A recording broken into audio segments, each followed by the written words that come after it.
Bonsoir à tous, bienvenue dans ce nouvel éclairage de Jacques Cheminade. Bonsoir Jacques. Bonsoir, bonsoir Donc Benoît, bonsoir tout le monde. on va faire une émission un peu spéciale puisque ça va être une émission résolument tournée vers l'action où on va répondre à vos questions pour savoir qu'est-ce que vous pensez que doit être cette action contre ce Great Reset. On va expliquer un petit peu ce qu'on entend par la menace du Great Reset. Jacques va le dire en 5 minutes au début. Et ensuite, on va répondre à toutes vos questions. Donc, n'hésitez pas dès maintenant à les poser dans le fil Facebook ou YouTube et on essaiera donc de les prendre le plus possible.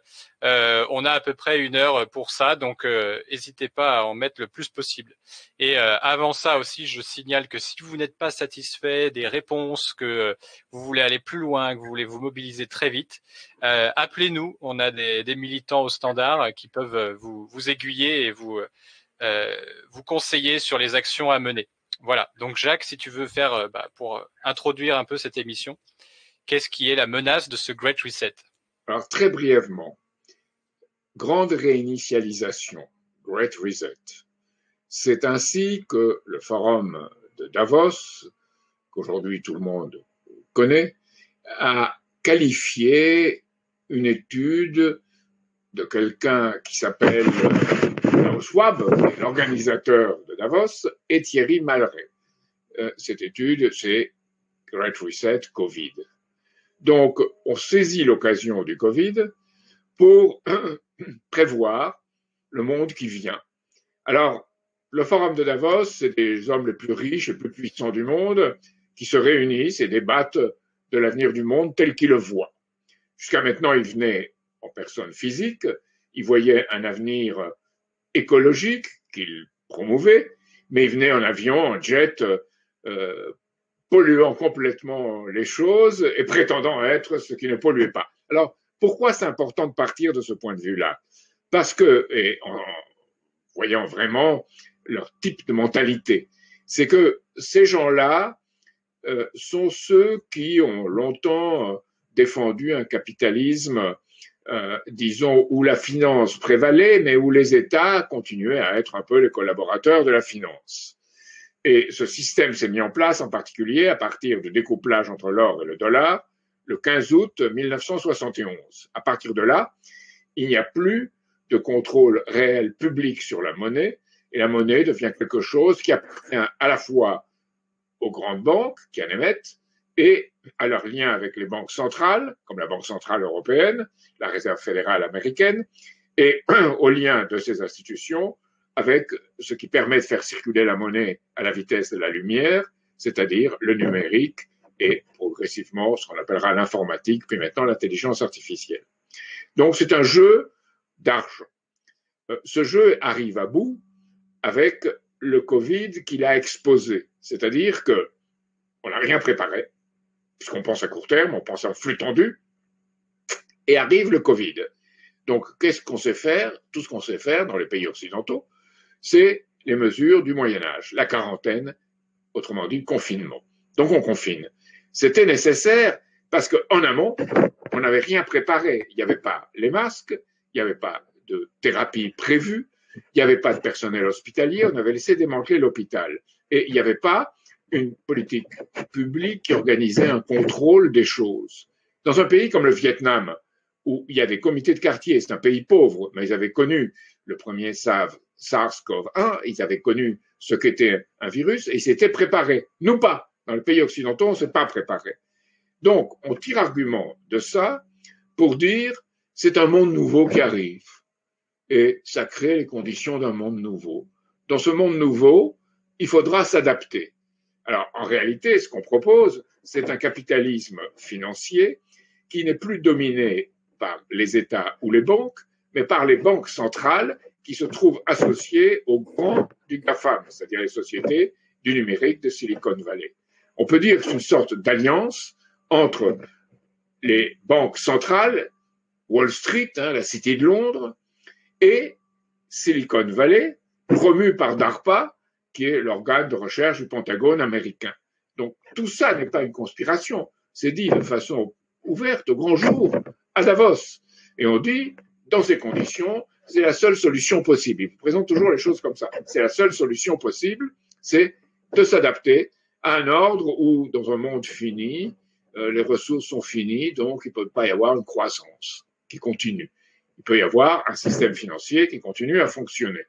Donc, on crée une nouvelle croissance qu'on prétend verte et on dit c'est une politique écologique. Pourquoi cette politique écologique? Parce que l'homme, par nature, est un pollueur, un prédateur, donc il faut que devienne quelqu'un qui entretient la nature, la respecte et la suit. Et tous les jeunes marchent parce qu'ils voient les conséquences. Or, qui sont les gens qui disent que l'homme est un pollueur et un prédateur? Ce sont les gens qui sont les pollueurs et les prédateurs eux-mêmes. C'est ce capital financier qui prend l'occasion du Covid pour dire il faut s'adapter à notre monde. Donc, on peut mentionner les citations, par exemple, du prince Charles, qui dit il faut un univers, c'est dans son texte Terra Carta, pour la nature, le peuple, c'est dit de façon ouverte, au grand jour, à Davos. Et on dit, dans ces conditions, c'est la seule solution possible. Il présente toujours les choses comme ça. C'est la seule solution possible, c'est de s'adapter à un ordre où, dans un monde fini, les ressources sont finies, donc il ne peut pas y avoir une croissance qui continue. Il peut y avoir un système financier qui continue à fonctionner. Donc, on crée une nouvelle croissance qu'on prétend verte et on dit c'est une politique écologique. Pourquoi cette politique écologique? Parce que l'homme, par nature, est un pollueur, un prédateur, donc il faut que devienne quelqu'un qui entretient la nature, la respecte et la suit. Et tous les jeunes marchent parce qu'ils voient les conséquences. Or, qui sont les gens qui disent que l'homme est un pollueur et un prédateur? Ce sont les gens qui sont les pollueurs et les prédateurs eux-mêmes. C'est ce capital financier qui prend l'occasion du Covid pour dire il faut s'adapter à notre monde. Donc, on peut mentionner les citations, par exemple, du prince Charles, qui dit il faut un univers, c'est dans son texte Terra Carta, pour la nature, le peuple, la planète. Ils ont toujours de jolis mots. Vous savez, en Russie, quand on voulait convaincre les gens que les choses allaient bien, on peignait tous les murs des maisons. C'était la méthode Potemkin. Et l'impératrice Catherine allait voir et voyait toutes les maisons qui avaient l'air bien derrière ces ruines. Donc, c'est un peu ce système-là de propagation qui est celui de Davos, de ces gens-là. Et le prince Charles dit, il faut, et je le lis, encourager les investissements financiers innovateurs afin d'établir et d'accélérer les effets de transition par le business, l'industrie et les États. Donc, vers quoi? Vers ces industries vertes. Et on dit quoi? Il faut décarboner.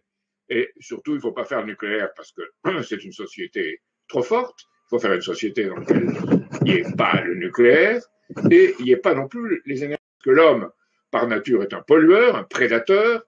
Donc,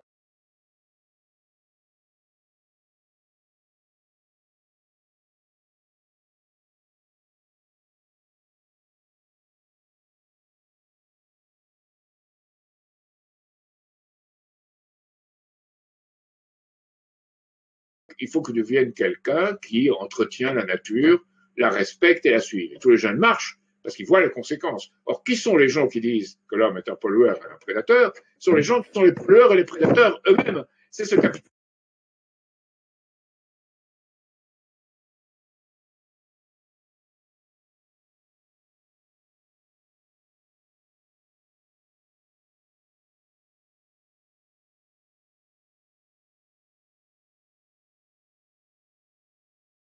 que l'homme, par nature, est un pollueur, un prédateur. Donc, il faut que devienne quelqu'un qui entretient la nature, la respecte et la suit. Et tous les jeunes marchent parce qu'ils voient les conséquences. Or, qui sont les gens qui disent que l'homme est un pollueur et un prédateur? Ce sont les gens qui sont les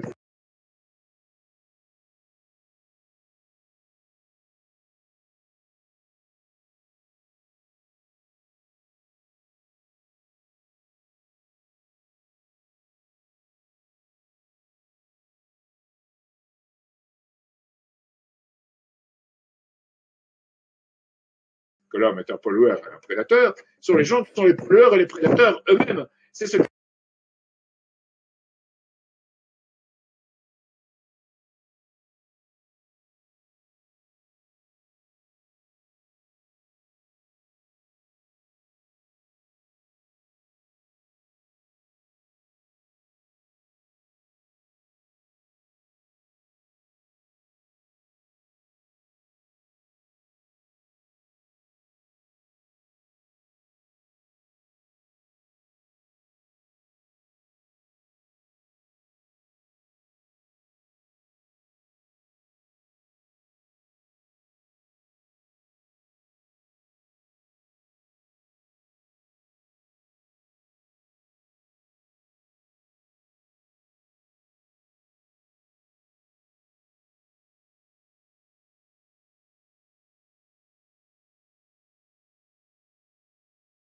prédateurs et les prédateurs eux-mêmes. C'est ce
capital financier qui prend l'occasion du Covid pour dire il faut s'adapter à notre monde. Donc, on peut mentionner les citations, par exemple, du prince Charles, qui dit il faut un univers, c'est dans son texte Terra Carta, pour la nature, le peuple, la planète. Ils ont toujours de jolis mots. Vous savez, en Russie, quand on voulait convaincre les gens que les choses allaient bien, on peignait tous les murs des maisons, c'était la méthode Potemkin, et l'impératrice Catherine allait voir et voyait toutes les maisons qui avaient l'air bien derrière ces ruines. Donc, c'est un peu ce système-là de propagation qui est celui de Davos, de ces gens-là. Et le prince Charles dit, il faut, et je le lis, encourager les investissements financiers innovateurs afin d'établir et d'accélérer les effets de transition par le business, l'industrie et les États. Donc, vers quoi? Vers ces industries vertes. Et on dit quoi? Il faut décarboner. Et surtout, il ne faut pas faire le nucléaire parce que c'est une société trop forte. Il faut faire une société dans laquelle il n'y ait pas le nucléaire et il n'y ait pas non plus les énergies fossiles. Or, les énergies fossiles, c'est aujourd'hui environ 80% de ce qui est nécessaire. Donc, si on fait ni l'un ni l'autre, et surtout pas les énergies fossiles, qu'on arrête comme ça, ben, c'est un désastre pour le monde. Et eux s'adaptent à ce type de désastre parce qu'ils veulent assurer un capital financier qui n'investit plus dans l'industrie lourde, qu'ils appellent l'industrie brune, vous voyez comment ils choisissent le mot, et pas dans l'industrie verte où eux disent qu'il faut investir. Et ça suppose, évidemment, si on n'assure pas ces bases, on ne peut pas assurer la capacité d'accueil future. Donc ça implique une politique de dépopulation. Et ça implique aussi une politique de surveillance. Ils disent, le Covid, à Davos, doit s'adapter à des mesures de contrainte individuelles prises pendant la pandémie et pérennisées avec une surveillance. Donc c'est l'aspect restriction des libertés publiques. Suppression de la monnaie papier, remplacée par la Big Tech. La Big Tech, qu'est-ce que c'est? C'est les grandes entreprises les GAFAM, Google, Apple, Microsoft, Facebook, etc., qui, elles, prennent le contrôle des circuits financiers, crédit à la consommation et paiement. Et ils font des accords avec les institutions existantes, les banques existantes, pour exercer ce contrôle. Donc on a l'accord entre Google et, par exemple, Citicorp, ou Apple et Goldman Sachs, les grandes banques, hein, Goldman Sachs, Citicorp, et Apple et Google, Alphabet, comme on l'a fait maintenant, c'est les grands de l'informatique. Donc on crée cet accord et on contrôle de cette façon les données. Et on contrôle toutes les données de nos comportements financiers. Comme l'agence de surveillance américaine, la National Security Agency, la NSA, contrôle à travers les données qui sont recueillies par différentes agences et par elles-mêmes avec des moyens informatiques de masse, elle contrôle ce qui se passe. Et derrière cela, dans le contrôle de l'économie, il y a le passage des grandes banques à ce qui maintenant on appelle les gestionnaires d'actifs, asset managers. C'est-à-dire, c'est les grandes sociétés comme BlackRock, c'est le groupe au Vanguard, qui représentent 18 000 milliards de dollars. C'est-à-dire, ils gèrent autant que le produit intérieur brut de la Chine. Donc, c'est là qu'est le nouveau pouvoir. Et ce nouveau pouvoir, évidemment, se fonde sur quoi? Sur la manipulation des populations en les rendant pessimistes, en disant il n'y a pas d'autre solution que celle-là, il faut s'adapter. Et le groupe de Davos lui dit lui-même, sur les jeunes, les gens de Davos prétendent que cet environnement sera souhaité par les jeunes, parce qu'il ne touche pas, il ne fait pas de dégâts dans la nature, évidemment qu'il en fera, parce que ne pas intervenir dans la nature, c'est permettre que les dégâts se produisent, ou faire en sorte que les dégâts se produisent. Donc, cette idée que l'homme est créateur, que l'homme doit contribuer au développement, et on le remplace par une sorte de Big Brother financier et informatique qui va contrôler les choses. Alors on dit, oui, mais c'est une conspiration, vous êtes un conspirationniste, c'est ça qu'on accuse les gens. Or, c'est fait au grand jour. Il faut lire tout ce qui est dit à Davos et penser aux disons, mesurer les arrière-pensées, parce que c'est comme le village de Potemkin. Vous avez toutes les apparences, c'est un nouveau contrat social, c'est très bien, on le fera pour la démocratie, pour les droits de l'homme, etc. Mais derrière, ce qu'il y a, c'est cette société sous contrôle où on crée une atrophie des États devenus simples organes d'exécution. Et on contrôle les populations aussi en créant des impulsions émotionnelles. Alors, il y aura à Quanon, par exemple, c'est des gens qui savent, qui connaissent tout, on ferait un coup d'État militaire pour permettre aux États-Unis de rester une nation, etc. Toute une série de choses illusoires. On va jusqu'à dire que le pape François a été arrêté par la police ou n'importe quoi, vraiment. Et là, il y a un vrai conspirationnisme où la folle du logis, l'imagination est devenue folle, qui perd la raison. Et de l'autre côté, vous avez les antifas, du côté extrême gauche, qui disent la violence, il faut diviser le monde en minorités, c'est une minorité qu'il faut respecter, on a le droit de parler que de ce qu'on connaît, c'est-à-dire si on est noir, on va parler comme un noir, et si on est un mâle noir, on a déjà beaucoup moins le droit de parler, parce que c'est une femme noire qui est mieux. Alors ça, c'est une hypocrisie totale, hein, parce qu'on ne permet pas le développement du niveau de vie de ces gens et leur vraie intervention dans la démocratie. On les utilise de cette façon comme des pions qu'on manipule. Et c'est là que le Great Reset montre toutes ses conséquences.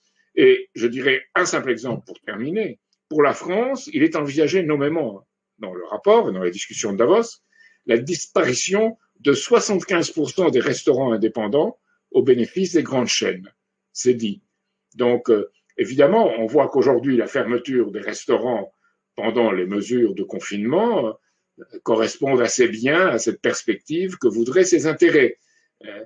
Il faudrait voir de plus près, examiner de plus près la situation, mais on est quand même très clairement, disons, frappé par ce qu'on peut dire des gens qui sont invités à Davos, qui sont célébrés comme les gens ayant une vision pour le futur, comme le prince Charles d'Angleterre, qui dit que la possibilité d'accueil, la possibilité d'entretien d'une population dans le monde, c'est quelques milliards d'êtres humains, 1, 2, mais pas plus. Donc, il faudra se restreindre. Or, on est dans une situation dans le monde, et ça c'est la vérité, je voudrais finir sur celle-là, de problèmes démographiques. Pas qu'il y ait trop d'enfants à être naissance, c'est qu'il n'y en a pas assez. Il n'y en a pas assez. Amérique du Nord et Amérique du Sud. Toute l'Europe, la Russie, la Chine. Le seul endroit où il y a trop de naissances, disent-ils, c'est l'Afrique. Et là, on a des dessins vis-à-vis de l'Afrique qui ne sont pas des dessins particulièrement humanistes ou de développement. Alors que nous disons, en Afrique, le fait qu'il y ait plus de jeunes d'ailleurs, que 40% de la population et moins de 23, 24 ans, que là, il y a une possibilité de richesse énorme, parce que la richesse, elle est dans la jeunesse, et elle est dans le développement des capacités créatrices de la jeunesse. C'est faire des observatoires d'astronomie en Afrique, c'est faire entretenir tout un développement des cultures avec une série d'exploitants familiaux productifs en Afrique, c'est développer des systèmes politiques qui permettent un accroissement des transports pour qu'il y ait des développements en Afrique intérieur, que tout ne dépende pas des relations avec l'extérieur. Alors, les Chinois, par exemple, je dirais, ont construit le chemin de fer moderne entre Djibouti et Addis Abeba. Ah, on dit le village chinois, ils ont une base à Addis Abeba, une base militaire, c'est vrai, et ils construisent ce chemin de fer pour créer de la dette et mettre le pays en esclavage de la dette. Bon, au moins ils ont construit quelque chose. Les pays occidentaux ont mis les pays africains en esclavage de la dette, dernièrement, sans construire grand-chose, je dirais, souvent des exploitations minières, les Chinois en font aussi, mais ils font quand même des transports, ils font quand même un développement des infrastructures. Et nous, on n'a pas été fichus de le faire. On avait été fichus de faire un train auparavant entre Djibouti et Addis Abeba. C'est nous qui aurions dû le renouveler. Hein, on l'a pas fait, on n'a pas été capable. Les Chinois prennent notre place, on leur a ouvert la porte. Donc, il faut faire un effort en considérant la Chine comme un partenaire et un concurrent à la fois, et faire avec elle des accords d'État à État qui, évidemment, ne sont plus possibles si vous avez un organe comme l'Union européenne qui, avec son euro, crée un système qui dépend de monnaie, de système financier et monétaire international, qui est le parrain, le cousin du dollar, et après, vous ne pouvez plus, avec ça, faire de grands projets de développement qui demandent des investissements extrêmement importants. Alors, vous voyez, aujourd'hui, on dira, oui, mais on émet beaucoup d'argent, avec des taux d'intérêt zéro. C'est vrai, mais qu'est-ce qu'on pille pour le permettre? Le travail humain et l'épargne. Donc, l'épargne est pillée dès maintenant. C'est pas, on dit oui, mais si vous faites de grands projets, évidemment, il faudra beaucoup d'argent. Pour ça, ceux qui ont épargné perdront leur argent, il y aura de l'inflation. Aujourd'hui, il y a de l'inflation, mais elle ne va pas dans ce qu'on paye pour vivre. Elle va où? Cet argent va où? Qui crée une inflation? Dans les bourses, les actifs financiers, comme ils disent, et dans l'immobilier. Et il y a eu des conférences extrêmement intéressantes où on a souligné que dans nos pays, parallèlement au déclin démographique dans lequel on se trouve, il y a une économie, comme disent les Américains, FIRE. Ça veut dire finance, insurance, assurance, et real estate, c'est-à-dire l'immobilier. Et qu'on va vers cette économie-là sous, évidemment,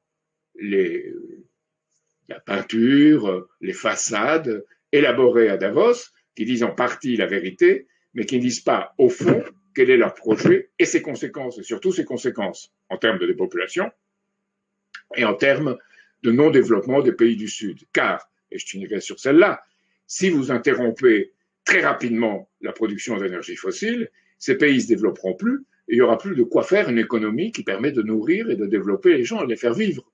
Donc, évidemment, un jour, on pourra faire mieux que les énergies fossiles, mais pas d'un claquement de doigts, comme le voudrait Davos, et surtout pas pour passer à un capital financier, pour passer à un capital productif. Et ce capital productif, c'est ce que certains de mes amis en Chine appellent un capital patient, et moi, je préfère le terme d'un véritable capital productif, un capital qui équipe l'homme et la nature à partir d'une plateforme de développement, considérant que l'idée de densité est essentielle, densité de production, par être humain, par unité de matière apportée et par surface. Alors on vous dira, oui, mais le monde est composé de ressources limitées. Si on avait pensé au néolithique avec les technologies existantes, que le monde est composé de ressources limitées, il n'y aurait jamais eu un développement de l'agriculture. Alors maintenant, on est même en train de dire l'agriculture, ça a été totalitaire, c'est très mauvais, c'est le moment où il y a eu les guerres. Et on confond tout, parce qu'on ne voit pas la différence entre des technologies qui permettent de peupler, de développer le monde, mais à condition qu'il y ait une politique qui les contrôle. Par exemple, ils font un nucléaire citoyen aujourd'hui, contrôlé par le peuple. Et l'effet de puissants qui utilisent ces technologies pour détruire. Donc voilà le problème, je dirais, politique, économique, philosophique, idéologique que pose ce Great Reset. Merci Jacques pour cette intro. Alors on a pas mal de questions qui commencent à arriver, donc je vais les poser voilà, comme elles arrivent, et tu peux faire une réponse un peu le plus court possible pour que tout le monde puisse avoir sa réponse. En tout cas, voilà, il y en a une de Sami Gendoubi qui dit: pensez-vous que le fantasme du Great Reset peut être vu comme une tentative de répondre aux trois questions suivantes: l'endettement babylonien du système financier, la diminution des capacités d'extraction pétrolière à prix de marché et la fin du pétrodollar comme pivot universel? Oui, c'est surtout le premier. C'est-à-dire que ce qui est envisagé, c'est une politique où on dit qu'il faudra payer la dette. La dette, il faut la payer, c'est ce que dit tout le monde. François Villeroy-de-Galhau, gouverneur de la Banque de France, vous le dira. Christine Lagarde vous le dira. Mais par derrière, ce qu'ils veulent organiser, c'est un système où on créera plus de dettes en faveur des gens qui en sont les détenteurs, et pour les autres, on créera une austérité. Donc, il y aura une politique d'austérité sociale qu'on pourrait qualifier d'austérité financière. Donc, austérité pour le plus grand nombre et reconversion de l'économie au numérique et à l'économie verte. Alors, en Yuval Noah Harari est plus honnête. Dans Homo Deus, il prévient, on perdra 40% des emplois, comment on maintiendra les gens? On peut les éliminer physiquement, mais c'est vilain. Donc, on peut créer un pessimisme, un état pessimiste dans la société, un environnement pessimiste dans lequel nous n'aurons plus d'enfants, et on pourra entretenir, il l'écrit en toutes lettres, c'est 40% dans une ambiance d'expérience virtuelle. C'est-à-dire ce qu'on voit déjà pour les jeunes, les jeux vidéo. C'est pour ça que beaucoup de jeunes, il est très difficile de voir l'importance de ce qu'est une économie vraiment créatrice. Et je dirais, ces jeux vidéo mélangent des aventures, mélangent de l'histoire. Il y a un homme de Cro-Magnon qui va avec un robot du IIIe siècle. Vous avez en même temps des jeux de guerre. Vous avez le sexe associé à la violence, etc., etc. Donc, le mal en soi n'est pas là. Ça, c'est les images qui propagent. C'est un peu comme Davos, c'est des images. Maintenant, derrière, il y a une volonté d'empêcher une organisation politique qui se fasse pour contester le système existant et créer un univers dans lequel les gens céderont aux apparences et ne seront pas capables de s'organiser pour se battre pour vraiment une révolution dans la réalité. Alors, je passe du coq à l'âne à chaque fois. BlackRock investit massivement dans le charbon. Ouais, il a investi massivement dans le charbon, c'est exact. Mais il a promis qu'il n'investirait plus. Alors, évidemment, les écologistes durs, et ils ont raison sur ce plan-là, lui reprochent de mentir. Et c'est vrai, BlackRock ment, mais BlackRock, maintenant, il dit on passe à une phase, on va désinvestir dans le charbon. C'est ce qu'il publie maintenant. Et cette vision-là est partagée dans l'administration Biden aux États-Unis.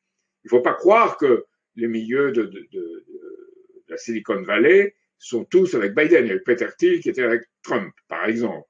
Mais maintenant, il y a une majorité quand même avec Biden pour une politique d'où l'idée, c'est de plus soutenir l'économie lourde, qui demande de lourds investissements qu'on n'est plus capable d'assumer, mais une économie écologique qu'on contrôlera. Alors, c'est très frappant.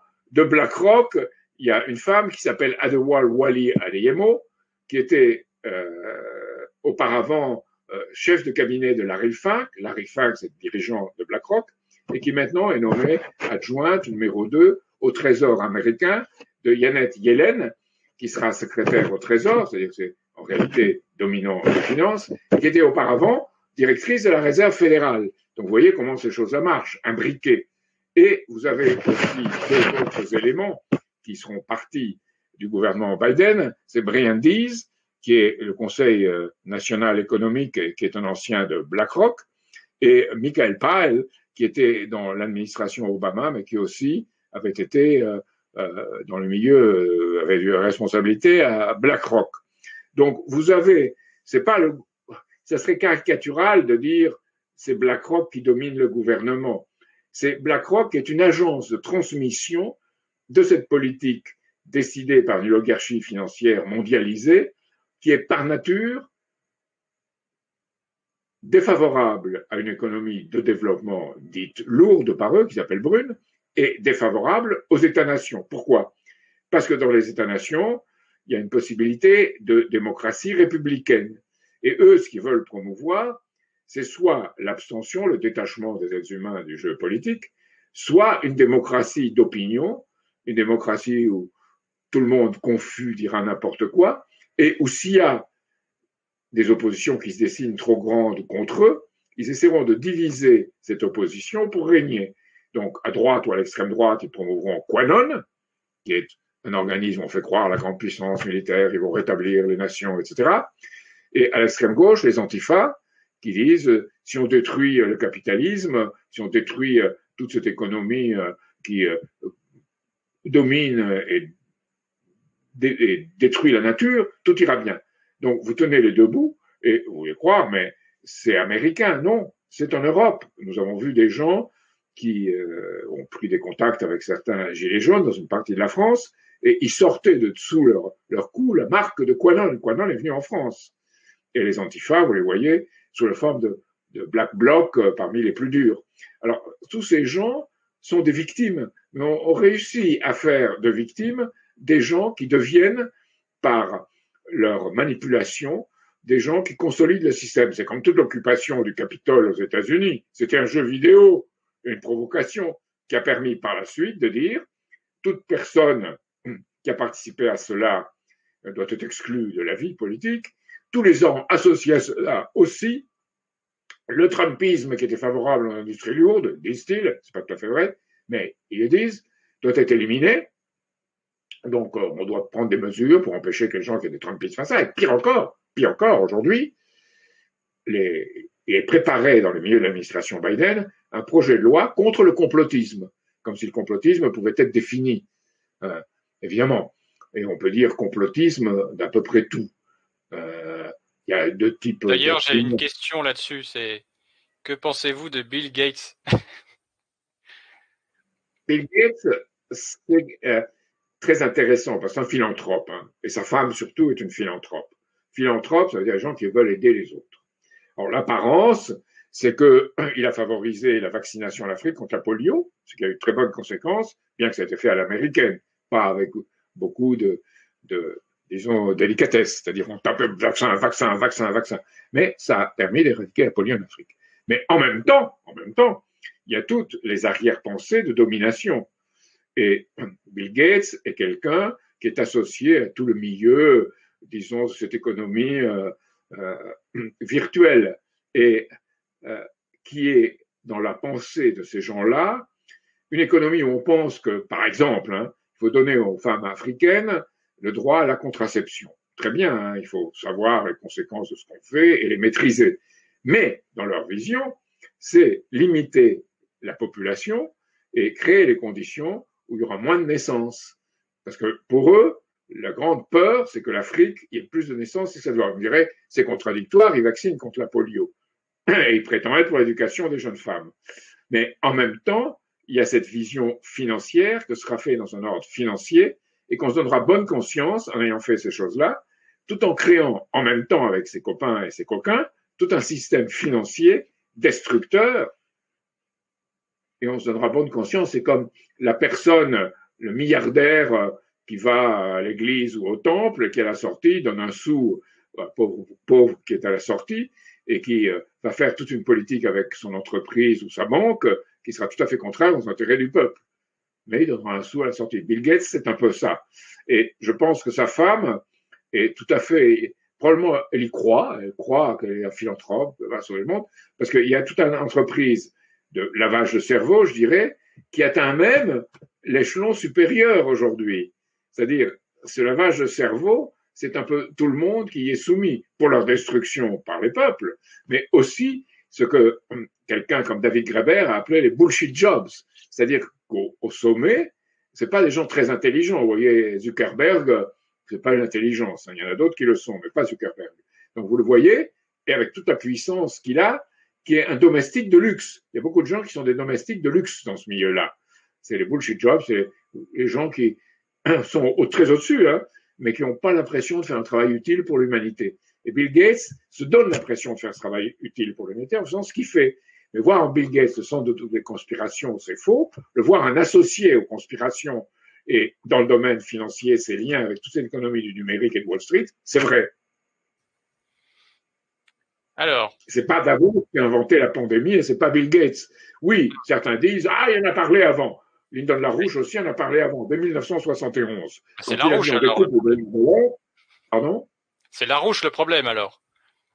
Oui, c'est ce qu'on pourrait dire, puisque le 15 août 1971, il a déclaré on découpe le dollar de l'or et on crée les conditions d'une pandémie. Parce que découplant le dollar de l'or, il y aura de moins en moins d'investissements régulés par les États, allant dans les hôpitaux, dans les laboratoires, dans la santé publique. Et les pandémies, il y en a toujours. Mais on sera incapable de combattre leur extension. Et là, c'est ce qui est arrivé. En Chine, ils y sont arrivés dans une certaine mesure. Au Vietnam, ils y sont arrivés. À Taïwan, ils y sont arrivés. En Corée du Sud, ils y sont arrivés.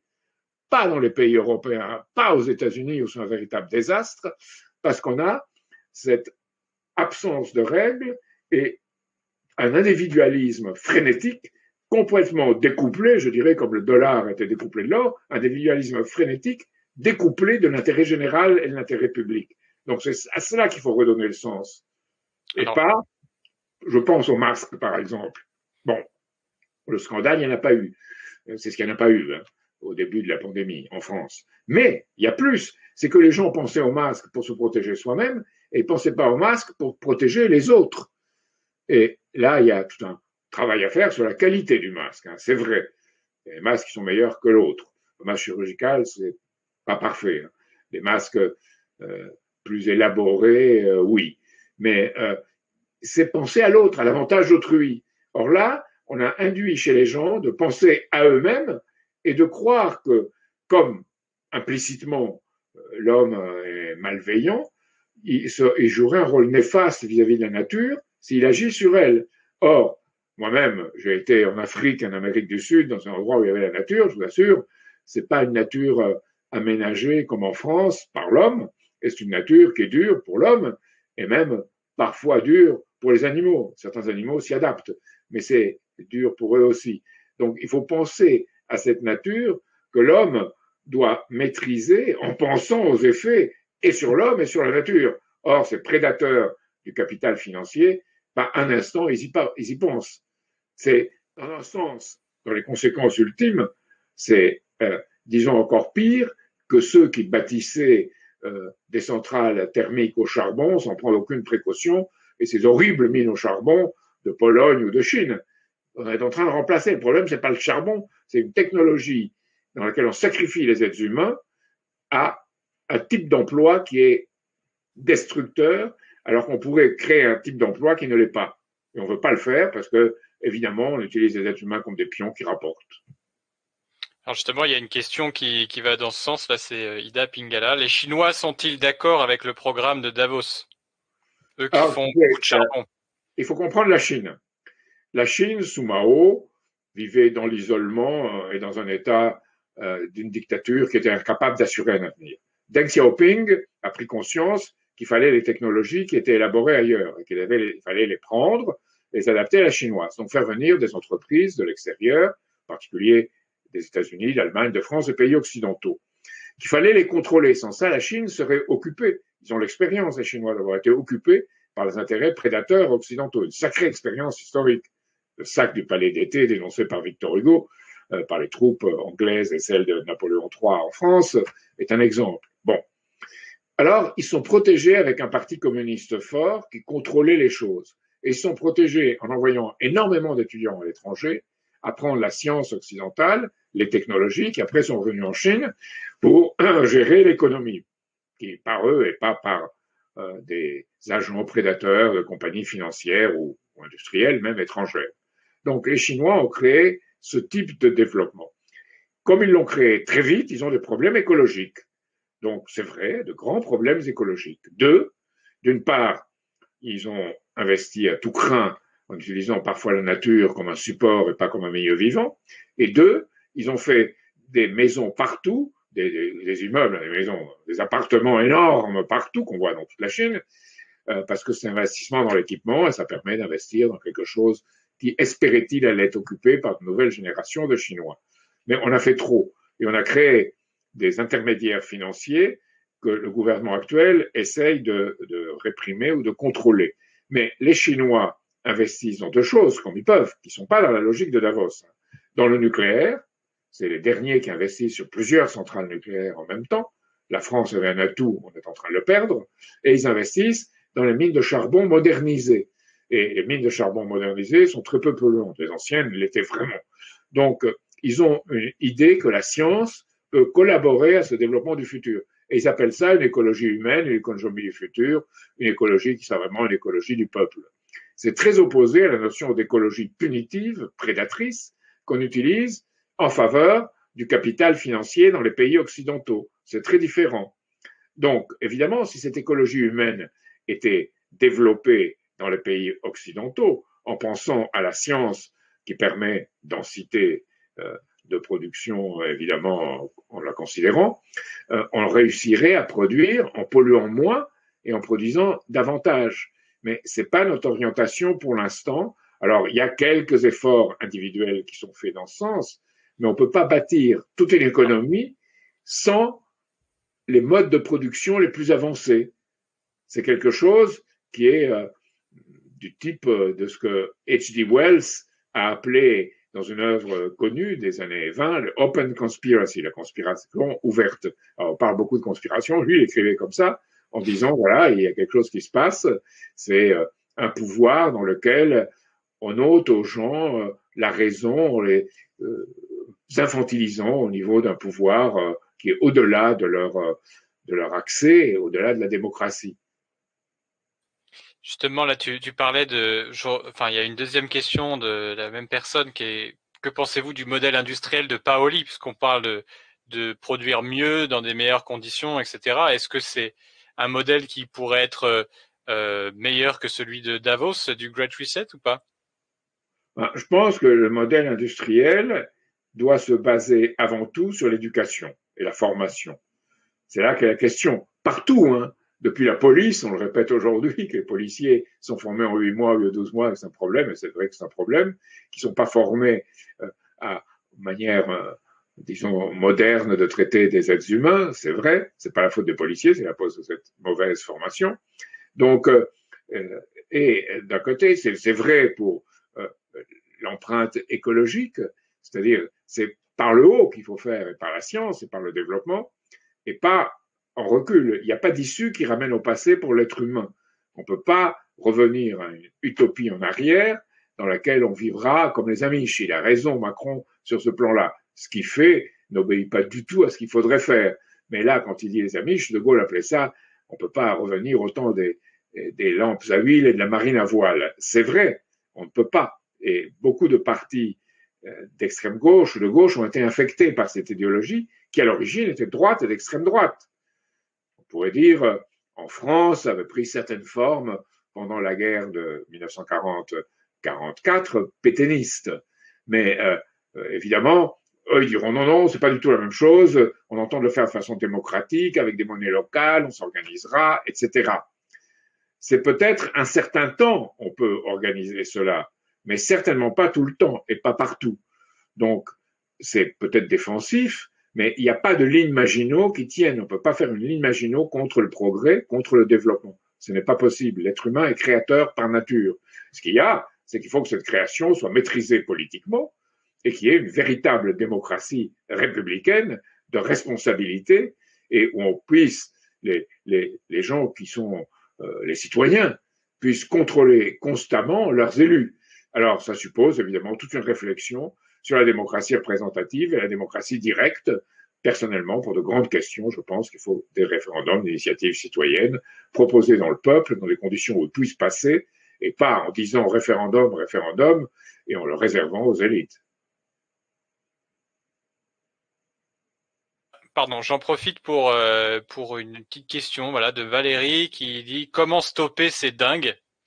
Et je voudrais juste dire qu'on a en tout cas nous lancé un tract là pour sur l'alternative au Great Reset que vous pouvez donc vous procurer sur notre site solidaritéprogrès.fr. Voilà, vous pouvez le télécharger et le diffuser soit électroniquement, soit en l'imprimant de la main à la main. Et il y a des solutions très concrètes dessus. Et d'ailleurs, je voulais reprendre une des questions qui avait été posée au tout début sur l'alternative. Donc c'était Benjamin, donc qui voulait savoir si le nouveau Bretton Woods était une alternative au Great Reset. Et je voulais à ton avis, Jacques, là-dessus. Je vais retrouver la question. À Valérie, je dirais, on peut stopper des dingues à condition de rendre les citoyens un peu moins dingues. Donc, d'élever le niveau. Et d'élever le niveau par tous les moyens, pas de l'extérieur, mais en les laissant par eux-mêmes, en leur donnant les éléments par eux-mêmes, de devenir, disons, capables d'identifier quels sont leurs oppresseurs, qu'est-ce que cette occupation financière, cette occupation culturelle que subit la France, et de le comprendre, de comprendre les enchaînements, et de réagir et de s'organiser politiquement contre cela, au lieu d'être découragé, enragé, de la fuite en avant dans l'émeute ou la fuite en arrière dans l'abstention. Donc de s'organiser. Et nous voulons créer, de ce point de vue, nous avons commencé à créer des sociétés d'amis, de solidarité et progrès, et nous voulons, de façon plus élargie, créer des cercles citoyens où les gens ne seront pas nécessairement de solidarité et progrès, mais qui seront par-dessus le régime des partis et qui réfléchiront ensemble à ces questions fondamentales qui ne sont plus, une grande partie n'est plus enseignée à l'école. L'école part en morceaux en France, même par rapport à d'autres pays occidentaux. Dans le classement de l'OCDE, on tombe en mathématiques, c'est-à-dire ce qui est dramatique en France, c'est qu'il y a une élite formée généralement dans une institution privée ou dans les grands lycées, comme le lycée Hoche à Versailles, Louis le Grand à Paris, le lycée du Parc ailleurs, et dès pratiquement l'enfance, des écoles spécialisées. Donc il y a un réseau où on forme 20 à 30 000 personnes qui sont super formées, mais formalisées, c'est-à-dire ces personnes qui apprennent des formules très bien et qui les manipulent très bien, mais qui ne sont pas vraiment créatrices. Mais c'est le sommet de la société. Ceux qui ont les 9% qui ont mention très bien au bac. On assure avec toutes ces institutions, 90% auront mention très bien au bac, ce qui veut dire que la façon très bien ne peut peut-être dire grand-chose, mais quand même, ça veut dire que c'est une élite. Et puis les autres, mais on les laisse tomber pendant cette pandémie, c'est que les préparations aux grandes écoles ont été maintenues, alors que les universités ont été fermées, ont été mises sans organisation, hein, sur les MOOC ou autre chose, les relations par visioconférence. Donc, et même des examens sont passés par visioconférence au sein de l'université. Donc, vous voyez bien la différence. On laisse une société absolument à deux vitesses, et c'est un drame terrible. Alors, le New Bretton Woods, pour revenir au New Bretton Woods, c'est pas un mot comme ça. Le Bretton Woods, c'était le projet de Roosevelt. Et le projet de Roosevelt, c'était pour que tout le monde se développe et que les pays les plus avancés avaient la responsabilité de créer les conditions, pas d'imposer, pas de donner un modèle, mais de créer les conditions où les pays les moins avancés pourraient se développer. C'était le développement mutuel. C'était l'idée de Roosevelt. Donc on a fait le Bretton Woods pour permettre le financement de ces pays du Sud. Alors évidemment, ça a été tout de suite, dès que Roosevelt est mort, ça a été tout de suite dévoyé, et on a fait un système où il y avait quand même une certaine stabilité des monnaies, mais où il y avait comme on dit aujourd'hui, un trou dans la raquette, qui était un système où le dollar avait un rôle, disons, qui était de monopole par rapport aux autres monnaies. Et ce monopole du dollar, ça a marché tant que les États-Unis étaient avait beaucoup d'argent, était très riche, beaucoup d'industries, avait accumulé de la richesse pendant la guerre et la transmettait. Mais quand il n'y a plus eu ça, le dollar est devenu un dollar de marché financier. Et c'est devenu le dollar, pas des États-Unis en tant que nation, mais le dollar de Wall Street et le dollar des forces financières. Et ça a commencé dès 1957 avec l'euro-dollar, avec toute le magouille de l'euro-dollar. Et les paradis fiscaux. Il y a un Anglais qui a écrit un livre très intéressant, Nicolas Jackson, qui appelle ça Treasure Islands, The Man Who Stole the World. C'est un Anglais, c'est beaucoup plus intéressant que le titre français. Les îles au trésor, les hommes qui ont volé le monde. Et ces hommes qui ont volé le monde, c'est tous ces gens de la finance qui ont opéré à partir de paradis fiscaux, qui sont pas seulement fiscaux, qui sont des paradis juridiques, des paradis économiques et des zones sans droit. C'est le Far West. Et ce Far West s'est imposé partout, en dehors du contrôle des États-nations. Donc, peu à peu, les dirigeants de ces États se sont laissés prendre le pouvoir. Et aujourd'hui, si vous voyez Macron, les gens disent Macron en démission, Macron va-t'en. Macron, en réalité, n'est que l'émanation de ces forces-là. S'il s'en va, et s'il aura fait son temps, il sera remplacé par un autre. Je crois que lui-même le comprend, puisqu'il a dit je devrais prendre des mesures très dures et peut-être je pourrais pas me présenter. C'est pas simplement quelque chose qui est dit comme ça. C'est parce qu'il dit qu'il sera contraint d'aller beaucoup plus loin dans, disons, la négation de l'égalité, de la liberté et de la fraternité, et que ces mesures-là s'intégreront dans cette vision qu'on a pu appeler celle du Great Reset. Et la France s'est soumise. Et la France, depuis, disons, le gouvernement Barre en particulier, sous Giscard d'Estaing, s'est soumis. Et après, Barre a été un conseiller de Mitterrand, de l'ombre, pour le tournant de l'Europe, qui n'était pas du tout l'Europe, qui était une adaptation à l'Union européenne, qui servait ce capital financier international. Donc voilà ce que je dirais, le nouveau Bretton Woods, c'est des accords entre pays pour des contrats à long terme entre États, notamment pour le pétrole, mais pas seulement, et pas livrés au marché et aux spéculations du marché, contrôlés par les BlackRock, les Vanguard ou le numérique des GAFAM, mais des marchés entre États à long terme, comme ce doit être pour une ressource nécessaire à long terme, avec des garanties de prix, mais à long terme, des accords à long terme entre États, et pas la spéculation effrénée sur les marchés, sur des durées de temps très courtes. Et là aussi, on a un système où je deviendrais presque musulman, parce qu'ils attaquent le système d'usure, et on est dans un système d'usure financière. Alors je ne deviendrai pas musulman, parce que ce qu'ils opposent, les frères musulmans ou les salafistes, c'est complètement dingue. Donc bon, mais la base, la critique est justifiée. Et je rappelle que dans le christianisme ou dans toutes les religions qui ont un sens de l'humain, on interdisait que sur l'intérêt et le pouvoir exercé grâce à l'intérêt, on pille les gens. L'intérêt était vu comme quelque chose qu'on pouvait éventuellement avoir, à condition qu'il y ait une production réelle de biens et que l'intérêt reflète ce capital qu'on avait avancé pour développer des projets physiques réels dans l'économie et qui produiraient les moyens de les rembourser. Aujourd'hui, on a fait des investissements avec intérêt dans des investissements qui ne permettent pas de créer les moyens de les rembourser parce qu'ils ne changent pas l'économie physique, ils n'élèvent pas ni l'homme ni la nature. C'est ça le grand problème. On n'équipe plus l'homme et la nature dans les pays occidentaux. Alors, ce qui est le paradoxe, c'est que dans le Great Reset, ils veulent que les États mettent en place les contraintes pour que ensuite les entreprises puissent faire leur travail. Donc c'est-à-dire que c'est une certaine corporatisation de l'économie et de la politique. Oui, et avec au-dessus, ça c'est ce qu'ils ne disent pas, toute la big tech et la fintech.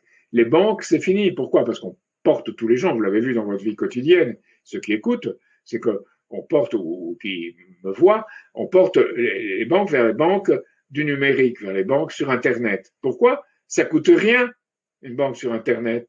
Il n'y a pas d'agence, il n'y a pas le coût des agences. Vous avez la Société Générale qui va fermer une grande partie de ses agences, qui va mettre à la porte 20 000 personnes. Pourquoi? Parce qu'ils passent sur le numérique. Mais sur le numérique, on dira, ah, on n'a pas besoin de vous. Hein.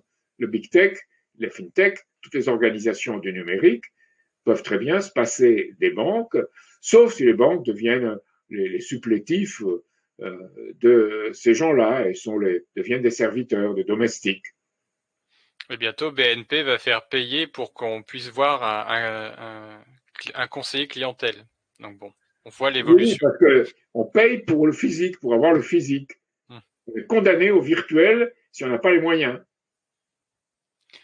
Alors encore une question. Donc, que pensez-vous de la mise en place d'une doctrine malthusienne des décisionnaires?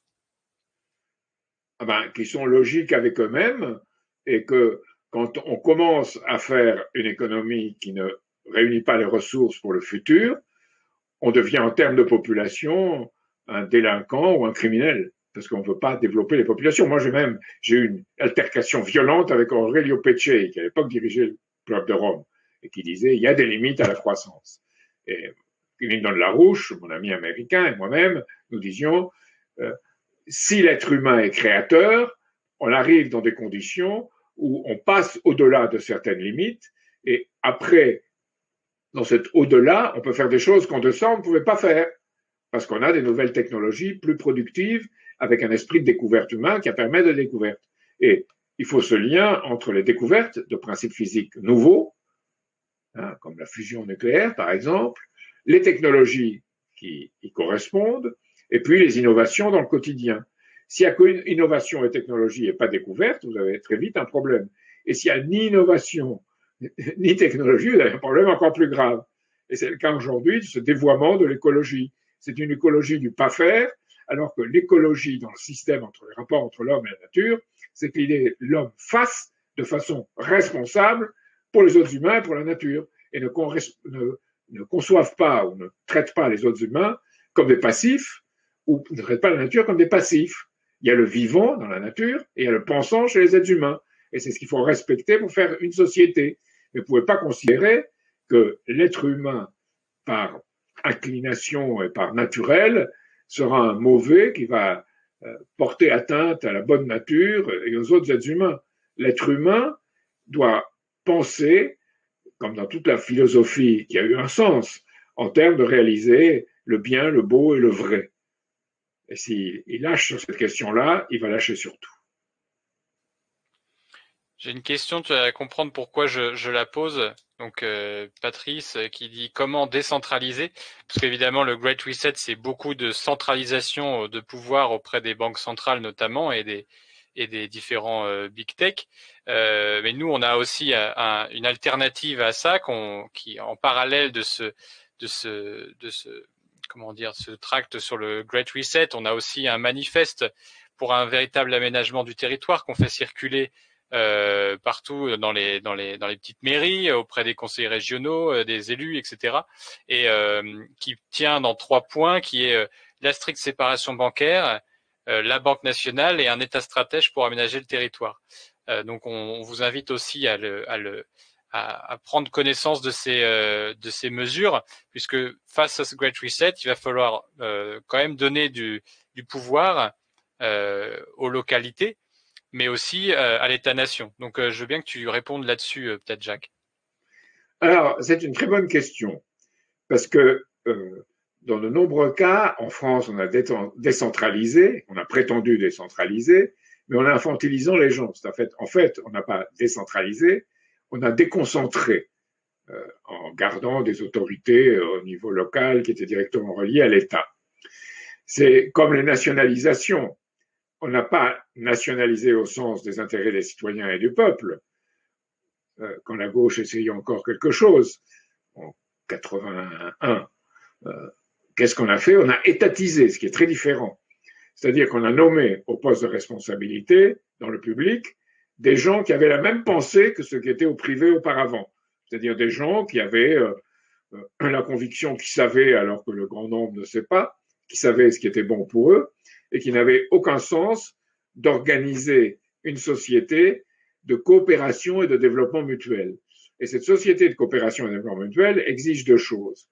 D'abord, un État fort, parce qu'aujourd'hui, il faut protéger cet État contre tout ce monde si dangereux qu'on a laissé se créer. Mais cet État n'est fort que s'il réunit des volontés, les rassemble et surtout les inspire. Donc, il faut qu'il y ait une décentralisation et un développement des autonomies, mais organisé avec chacun qui reçoit les moyens de ce pouvoir au niveau local, régional ou autre, et ce que doivent représenter les maires, et un sens de l'État. Donc qu'il ne le fasse pas pour lui-même, pour sa localité, mais qu'il pense lui-même à ce qui est le meilleur pour sa localité, dans le cadre de ce qui peut être fait pour son pays. Et plus loin encore, pour les chefs d'État, c'est penser en termes de l'humanité. Il y a un très beau discours du général de Gaulle à Mexico en 1964, à l'université de Mexico, où il dit qu'il y a une cause, celle de l'humanité, l'autre c'est le progrès, ça doit être le progrès pour tous, mais ce progrès doit être représenté par une alliance d'États-nations, chaque État-nation pratiquant la politique qui lui paraît la meilleure pour l'intérêt de ses citoyens et du peuple. Et c'est une politique qui est abolie aujourd'hui par la mondialisation, qui, elle, impose d'en haut un ordre et un environnement, tout en prétendant qu'elle respecte une règle du jeu du fonctionnement électoral, mais ce fonctionnement électoral est entièrement faussé. On l'a vu aux élections américaines, on l'a vu aux élections françaises, et moi je suivis cette loi du système dès 1995 par le Conseil constitutionnel, qui a délibéré pour rejeter mon compte de campagne, un compte de campagne qui était d'un montant très faible. C'était à l'époque 1 700 000 francs, c'était 2% de ce qu'avait dépensé un Chirac et 3% de ce qu'avait dépensé un Balladur. Mais on disait c'est beaucoup d'argent, c'est invraisemblable, Cheminade veut voler le trésor public et utilise la politique pour se faire de l'argent. Vous savez très bien que ce n'est pas le cas.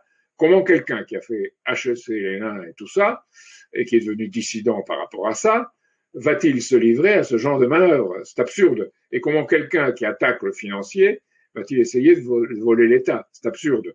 Donc, ils ont monté un système contre moi pour dire c'est lui le pelé, le galeux, le tondu, d'où vient tout le mal.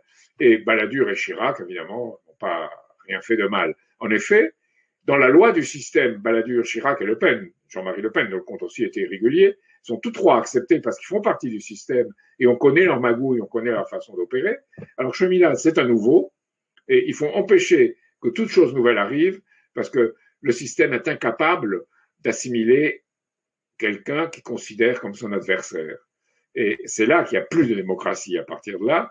Et ils ont inventé au Conseil constitutionnel, il y a deux personnes qui l'ont dit, c'est Noël Lenoir et M. Rudloff, qui l'a dit honnêtement, Noël Lenoir l'a dit malhonnêtement. Comment fait-on pour imposer à un candidat des règles que nous avons créées maintenant? Donc, ils ont créé des règles exprès pour l'imposer aux candidats et c'est de leur propre aveu.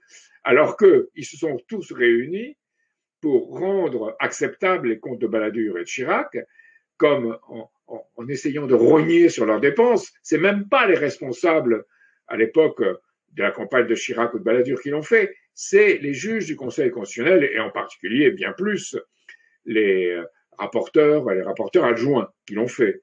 Et ces rapporteurs, les rapporteurs adjoints, ça montre ce qu'est la démocratie dans mon cas, étaient des gens, l'un d'entre eux, était quelqu'un qui avait été au cabinet Louis Jox, qui avait été ami, qui avait fait des affaires culturelles d'ailleurs avec Jack Lang.